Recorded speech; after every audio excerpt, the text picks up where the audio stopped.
Hi welcome to Homelycook. ഇന്ന് നമുക്ക് ഉരുളക്കിഴങ്ങ് വെച്ചിട്ട് എങ്ങനെയാണ് നല്ലൊരു ഉലത്ത് ചെയ്യുന്നത് നോക്കാം. അതിനു മുന്നേ എൻ്റെ വീഡിയോസ് ആദ്യമായിട്ടാണ് നിങ്ങൾ കാണുന്നതെങ്കിൽ ഒന്ന് സബ്സ്ക്രൈബ് ചെയ്ത് സപ്പോർട്ട് ചെയ്യണം. അതുപോലെ അടുത്ത് കാണുന്ന ബെൽ ഐക്കണിൽ ഓൾ എന്നത് പ്രസ് ചെയ്യാൻ മറക്കരുത്. അപ്പോൾ നമുക്ക് ഇതെങ്ങനെയാണ് ചെയ്യുന്നത് നോക്കാം.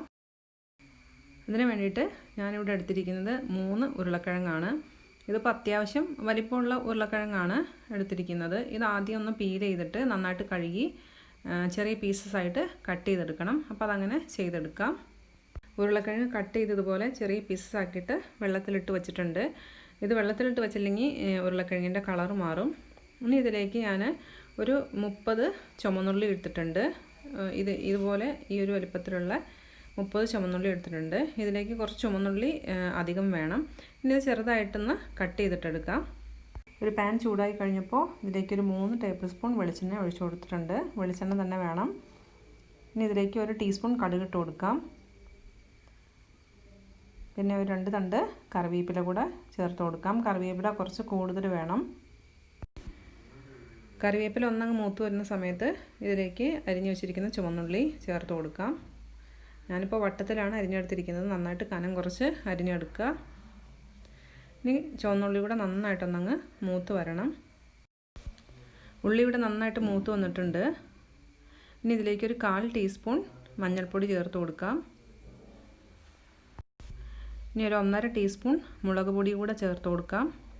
മുളക് പൊടി എരിവുള്ളതാണെങ്കിൽ 1 ടീസ്പൂൺ ചേർത്താൽ മതി. പിന്നെ ഇത് കുട്ടികൾക്കാണ് ഈ ഉരുളക്കിഴങ്ങ് ഉലത്തൊക്കെ ഒത്തിരി ഇഷ്ടമാവുന്നത്. അപ്പോൾ അവരുടെ എരിവനുസരിച്ചിട്ട് വ്യത്യാസം വരുത്തുക. മഞ്ഞളും മുളകും ഒന്ന് നന്നായിട്ട് ചൂടായി കഴിയുമ്പോൾ ഇതിലേക്ക് അരിഞ്ഞു വെച്ചിരിക്കുന്ന ഉരുളക്കിഴങ്ങ് ചേർത്ത് കൊടുക്കാം. ഉരുളക്കിഴങ്ങ് അരിയുമ്പോൾ തീരെ ചെറുതായിട്ട് തന്നെ അരിയാൻ നോക്കുക. ഇത് വേവിച്ചെടുക്കുന്ന സമയത്ത് നമ്മൾ വെള്ളം ചേർക്കുന്നില്ല.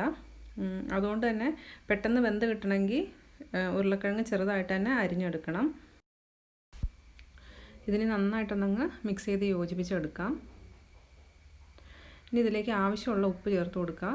ഇപ്പോൾ കുറച്ച് ഉപ്പ് ചേർത്താൽ മതി. നമുക്ക് ആവശ്യമുണ്ടെങ്കിൽ പിന്നീട് ചേർത്ത് കൊടുക്കാം. ഇനി ഇത് നന്നായിട്ടൊന്നങ്ങ് മിക്സ് ചെയ്ത് കൊടുക്കുക. ഇനി ഇതിലേക്ക് വെള്ളമൊന്നും ചേർക്കരുത്. വെള്ളം ചേർത്ത് കഴിയുമ്പോൾ നമ്മൾ ഈ ഒരു ടേസ്റ്റ് അല്ല ഉരുളക്കിഴങ്ങിന്, വേറൊരു ടേസ്റ്റായിട്ടാണ് നമുക്ക് ഉലത്ത് കിട്ടുക. അപ്പോൾ വെള്ളം ചേർക്കാതെ വേണം ഇത് വേവിച്ചെടുക്കാനായിട്ട്.